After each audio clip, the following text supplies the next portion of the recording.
Делегацию Северной Осетии наградили дипломом за самую яркую презентацию на форуме современной журналистики «Вся Россия» в Сочи. Награду вручил секретарь Союза журналистов России Роман Серебряный. Он отметил, что журналисты из Осетии уже второй год удивляют яркими номерами, танцами, песнями и уникальным национальным колоритом. Всего отметили 11 региональных отделений и вручили одну персональную благодарность. Участвовали в выставочной кампании международные делегации из Болгарии и Кипра. В этом году в рамках выставочной площадки провели День национальных СМИ. Организаторы отметили, что на следующий год есть планы интегрировать современные технологии. Сегодня, в день закрытия форума, подведут итоги конкурса. Чем понравился форум? Тем, что получен новый опыт работы, общения с коллегами.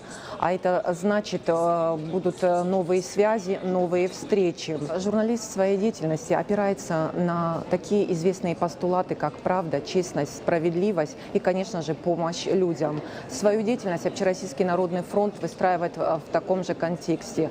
Объединившись вместе, мы достигаем большего. Мы вместе строим дороги, мы вместе обращаем внимание власти на проблемы простых людей. Поэтому наш тандем, он неизбежен.